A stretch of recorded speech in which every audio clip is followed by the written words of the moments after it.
Bienvenidos a Investigando la Investigación, un podcast sobre el mundo investigador dentro y fuera de la academia, el proceso de publicación, el de búsqueda y aplicación a convocatorias y de transferencia tecnológica, entre otros. Además, entrevistaremos a sus creadores, quienes nos contarán cómo la llevan a cabo, viven y sienten. Hola, yo soy Horacio Pérez y os doy la bienvenida a mi podcast Investigando la Investigación, el podcast donde hablaremos sobre temáticas muy relevantes dentro del mundo de la investigación, en qué temas actuales y de impacto se está investigando en todo el mundo, cómo llevan a cabo su investigación los investigadores y cómo es su vida y su día a día, qué les motiva a investigar, qué problemas se encuentran y resuelven para poder seguir adelante. Y además nos centraremos no solo en la investigación académica, sino también en la transferencia tecnológica y en cómo se realiza la investigación en las empresas. Bien, en el programa de hoy nos vamos a centrar, o vamos a empezar, mejor dicho, una temática que va a ser la de convocatoria de financiación para proyectos de investigación. Aquí hay muchísimo que comentar. Esto surge a razón de algunas preguntas que han hecho algunos oyentes, muchas preguntas sobre cómo funcionan todas estas convocatorias. No es fácil explicar en un solo programa. Entonces, este va a ser el primero, va a ser un poco una introducción y vamos a contar un poco de generalidades en este programa. Nos vamos a centrar en qué son las convocatorias de financiación para proyectos de investigación y cómo funcionan. Y vamos a dar algún pequeño ejemplo. Y en otros capítulos posteriores, en otros episodios, ya nos centraremos en algunos aspectos más concretos. Bueno, bien, entonces vamos a empezar. ¿Qué son las convocatorias de financiación para investigación? Bueno, pues todo grupo de investigación, ya sea en la academia, ya sea en universidades, en centros de investigación o también en empresas, está claro que necesitan una financiación para poder funcionar, para poder adquirir personal, para poder adquirir toda la infraestructura necesaria para desarrollar toda esa investigación. Y bueno, muchas veces no es algo que se tenga a la primera, sino que hay que buscar en todas estas convocatorias. Entonces es un instrumento muy importante para poder seguir adelante con todos los desarrollos que se proponga, ya sea un grupo de investigación o una empresa. Entonces, convocatorias de financiación a las que se acude hay de muchísimo tipo. Y vamos a contar muy brevemente en este episodio, que va a ser un episodio bastante corto, cuáles son las características más relevantes. Entre las principales podremos decir, la primera de ellas es que son muy competitivas.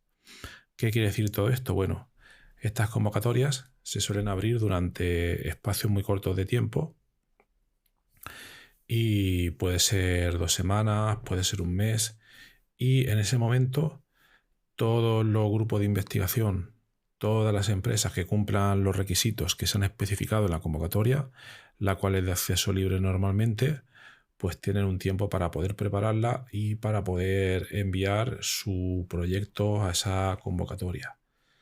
¿Qué es lo que sucede? Que bueno, normalmente hay un presupuesto finito, normalmente bastante corto, para desarrollar este tipo de proyectos, y suele ocurrir bastante que la cantidad de grupos o empresas que quiera aplicar es muchísimo más grande que la cantidad o el presupuesto disponible. Entonces suelen ser bastante competitivas y como consecuencia no todas las propuestas que llegan suelen ser financiadas. Se suele hablar en términos del porcentaje de éxito, entonces muchas veces depende mucho del tipo de convocatoria, su dificultad, su validez presupuestaria, pero quizás podemos hablar, no sé, se suelen comentar números 20% de éxito, 5% de éxito, 30% de éxito, ¿vale? Entonces este es un porcentaje, un parámetro que conviene conocer y que se puede saber, o mejor dicho, estimar de antemano si uno busca los resultados de una convocatoria determinada en años anteriores. Se puede hacer un poco la idea de cuál es el porcentaje de éxito típico. Entonces esto es una característica importante, son competitivas. Normalmente se envían varios proyectos y se ordenan en un proceso, si este proceso es transparente, se ordenan siguiendo una métrica, una puntuación, y desde el que ha obtenido mayor puntuación se va bajando y todos aquellos que lleguen a un corte, pues esos serán normalmente los proyectos financiados. Luego, otra característica importante de todas estas convocatorias es que, bueno, normalmente suponen una carga administrativa y burocrática bastante elevada. Es decir, bueno, hay una serie de impresos que hay que cumplimentar, una serie de trámites administrativos, una documentación bastante extensa, y todo eso nos referimos desde el punto de vista administrativo. Luego ya cuando nos vamos al nivel más científico, al nivel más técnico, pues entonces nos referiríamos a la memoria de proyecto que hay que presentar, a los currículos de los investigadores, a un presupuesto, a una serie de hitos, a un cronograma, una documentación que ya más estrictamente científica, pero conlleva una gran carga de preparación de documentación. Eso es por lo general. A veces suele suceder que toda esta documentación no se presenta, digamos, de golpe, sino que las convocatorias suelen tener a veces dos fases. Una, donde se envía lo que comúnmente se llama una expresión de interés o una carta de interés, y suele ser una versión bastante abreviada de la investigación que se quiere llevar a cabo. Entonces quizás todo depende, claro, de la convocatoria. 1 página, 5 páginas, 10 páginas se suele enviar a esa convocatoria. La evaluación suele ser relativamente rápida, y si se acepta esa idea, entonces a lo que se invita a quien ha aplicado es a enviar luego más tarde una versión ya completa, ya madura, de tanto el proyecto como de todos los trámites administrativos. Pero en general la segunda característica, diríamos, que conlleva una carga administrativa y de redacción bastante elevada, por lo cual es bastante recomendable de antemano, si uno sabe cuándo va a salir esta convocatoria, tener el apoyo de un equipo detrás que ayude a redactarla, tanto en la memoria científica como otro equipo que ayude sobre todo en todos los trámites administrativos que se pueden llevar muchísimo tiempo. Entonces, esa sería otra característica. Luego, podemos encontrar una serie de cantidades de convocatorias de financiación. No son muchas, por desgracia, pero las podemos clasificar a grosso modo primero a niveles geográficos, es decir, suelen haber convocatorias a nivel regional, a nivel nacional, a nivel internacional. Como ahora mismo estamos hablando de España, pues a nivel regional, por ejemplo aquí en la región de Murcia, tendríamos la Fundación Séneca, que es una entidad pública que de vez en cuando convoca proyectos de investigación. Luego a nivel nacional podríamos hablar del Ministerio, que también ofrece anualmente, abre otra serie de convocatorias de investigación. Y luego a nivel internacional pues ya nos podemos centrar, ya sea las más conocidas a nivel europeo, aquellas que anteriormente se llamaban H2020 y ahora mismo son Horizonte Europa.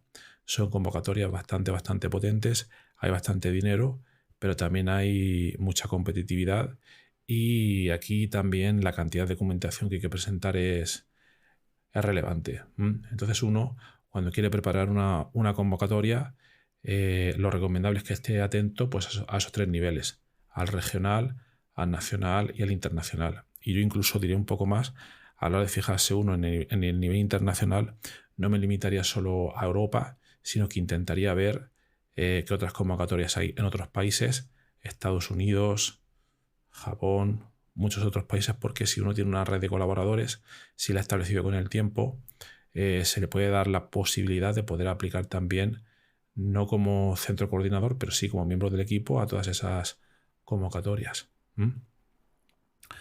Bueno, y también hay que tener en cuenta que bueno, a la hora, ya una vez ha seleccionado uno una convocatoria concreta donde ve que puede encajar, porque estas convocatorias suelen tener unos requerimientos específicos, a veces de líneas de investigación determinadas, a veces de número de diferentes grupos de investigación que van a participar en ellas, y muchos otros que comentaremos en otros capítulos posteriores, pero suelen implicar normalmente, cuando se trata de un proyecto multidisciplinar, que haya colaboración con otros investigadores, muchas veces de otros países, y también a veces que haya una colaboración potente con empresas, que se forme lo que comúnmente se llama pues un consorcio de investigación. ¿Mm? Entonces, bueno, por reflejar un poco un ejemplo concreto y más específico, voy a contar muy brevemente un proyecto en el que participamos nosotros. Fue una convocatoria del Ministerio de Economía, Industria y Competitividad aquí en España. En 2017 salió una convocatoria que se llamaba Proyectos de Excelencia y Proyectos Retos de la Agencia Estatal de Investigación. Entonces, esta convocatoria se abrió aproximadamente en julio de 2017 y nosotros presentamos una propuesta.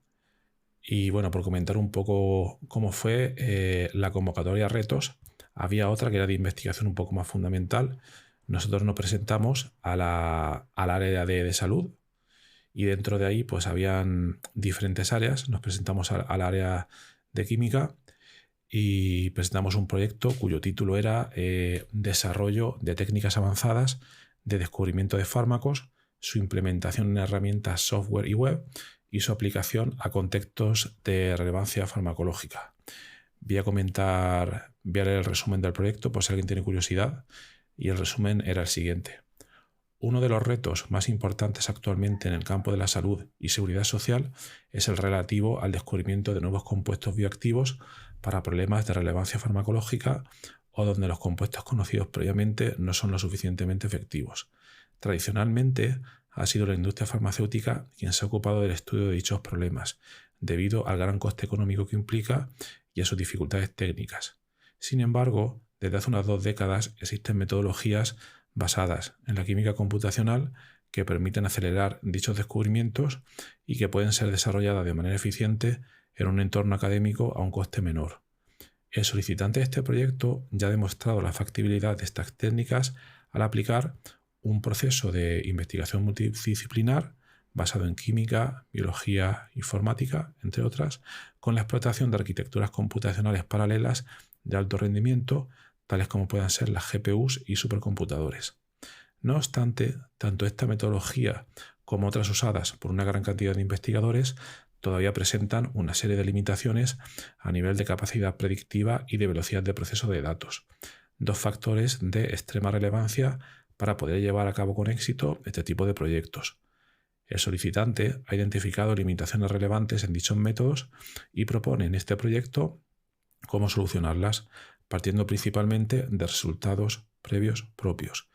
Las mejoras, tanto en velocidad como de calidad predictiva, desarrolladas en este proyecto, se aplicarán al mismo tiempo a diversos contextos de relevancia farmacológica donde el solicitante ya ha descubierto y en algunos casos patentado compuestos candidatos a fármacos y donde se espera que éstas contribuyan al descubrimiento de nuevos compuestos bioactivos. Por último, todas las metodologías desarrolladas se implementarán en paquetes software y en un servidor web de fácil acceso para que sean accesibles a toda la comunidad científica. Bueno, pues este es un poco el resumen del proyecto. No voy a contar más porque también es un material confidencial, pero os podéis hacer un poco la idea. Entonces, en la memoria de este proyecto, lo que tuvimos que redactar, hay algunas fases que son típicas, algunas a todo este tipo de proyectos. Tuvimos que elaborar una sección que se llama Estado del arte, donde se comentan los últimos avances en este campo. Luego, qué es lo que nos motiva a desarrollar este proyecto, que ya he comentado un poco en este resumen. Luego la parte metodológica. Luego también se tiene que elaborar un cronograma, un plan de trabajo donde se especifican cuáles son los objetivos principales y cómo se descomponen estos en tareas y actividades. Y en las últimas partes se suele pedir también que se desarrolle un poco un plan de difusión, un plan de transferencia tecnológica y muchas otras secciones. Pero vamos, estos serían principalmente los principales aspectos que se suele pedir en una memoria de investigación pues, de este tipo. Luego, por seguir comentando sobre esta convocatoria en concreto, para que os hagáis un poco a la idea, también se suele pedir una serie de evaluaciones Entonces, a la mitad, este proyecto fue concedido para 3 años y a la mitad, al año y medio, se suele pedir un informe de rendimiento para ver cómo está avanzando el proyecto, si se ha atascado en algunas fases, cómo se está empleando el presupuesto. Y luego, poco antes del final del proyecto, en este caso, se suele hacer una defensa ante el ministerio, ante expertos que pertenecen al comité de evaluación. La defensa que yo hice en octubre de 2020 no fue presencial como suele ser anteriormente debido al tema de la pandemia, sino que se hizo online. Y entonces un comité de diversos expertos te piden hacer una presentación de unos 10 o 15 minutos y luego a continuación te preguntan sobre diversos aspectos del proyecto, indicadores de rendimiento que has obtenido, qué problemas has obtenido, etcétera, etcétera. Y ya te valoran si has cumplido a grandes rasgos los objetivos del proyecto o no. En este caso nosotros los cumplimos sin ningún problema en esa evaluación y luego más tarde ya lo que se hace es enviar, cuando ya ha cerrado el proyecto, que en nuestro caso fue en diciembre de 2020, se envía un informe final al ministerio informando de todos los últimos avances. Bueno, pues como os comento, esto ha sido por ilustrar un poco las convocatorias, una convocatoria concreta que ha sido esta del ministerio. Y hay muchísimas convocatorias, hay de todo tipo, lo que no hay es muchas en cantidad, por desgracia. Y bueno, algunos consejos para los que estéis empezando en este mundo de la investigación. Seguro que ya habéis hecho un postdoc, seguro que queréis estableceros como líderes de grupo y queréis buscar convocatorias a las que poder aplicar. Entonces, algunos consejos generales serían que esto al principio cuesta mucho.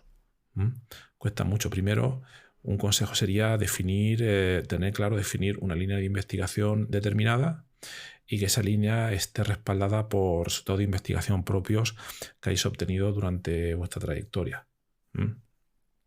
Luego, otro consejo sería tener resiliencia. Es decir, es muy común, como he comentado al principio, estos porcentajes de éxito suelen ser relativamente bajos, entonces hay que intentarlo en todas las convocatorias que podáis, también hacerlo un poco con cabeza.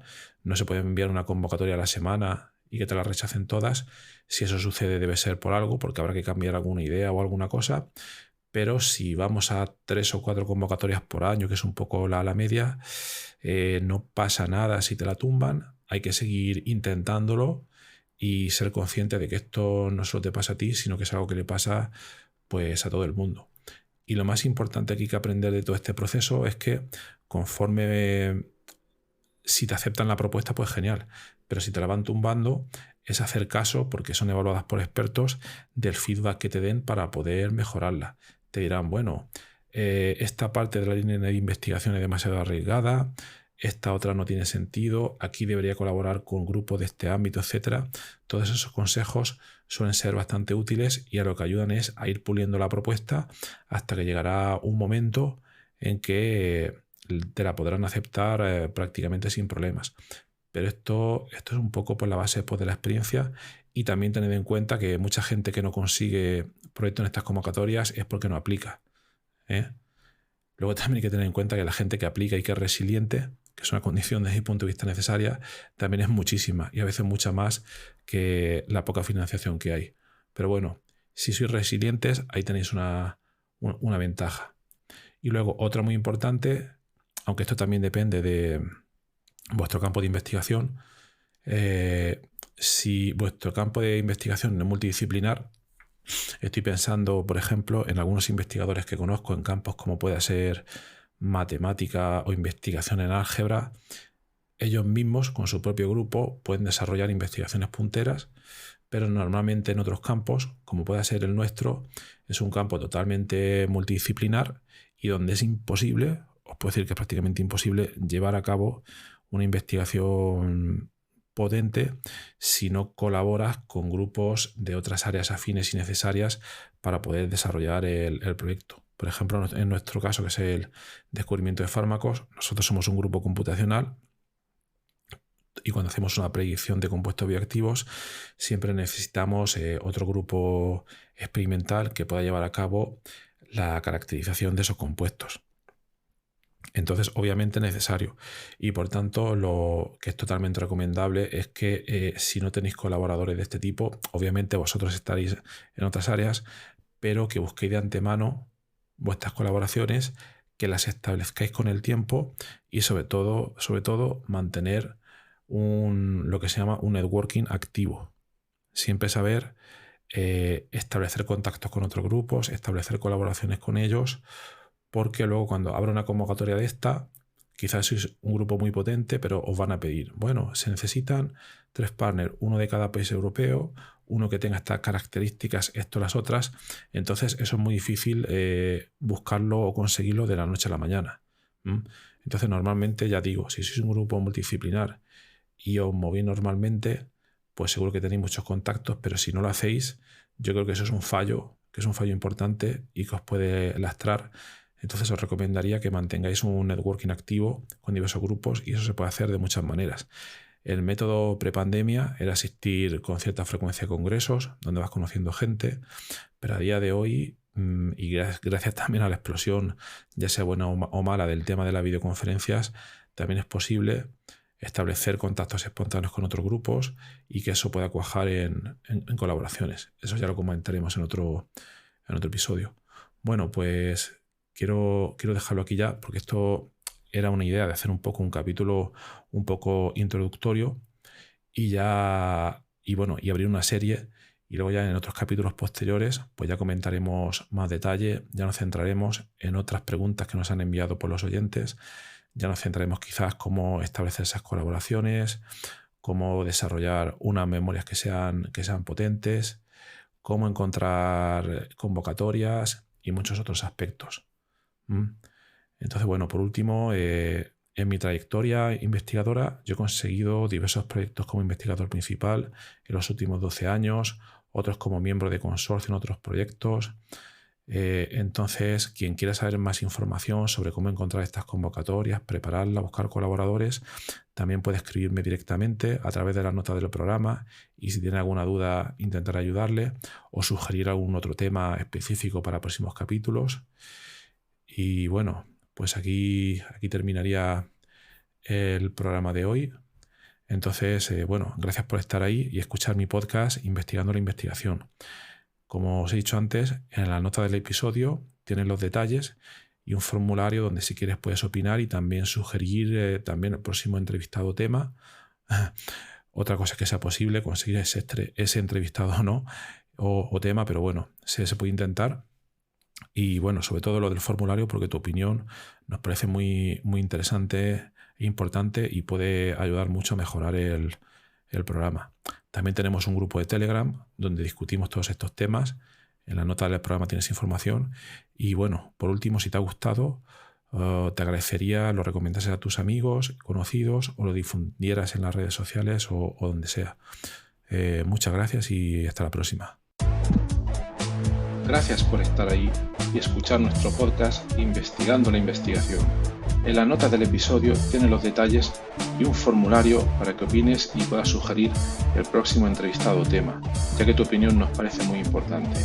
Si te ha gustado, te agradeceríamos lo recomendases a tus amigos o difundieras en las redes sociales o donde sea.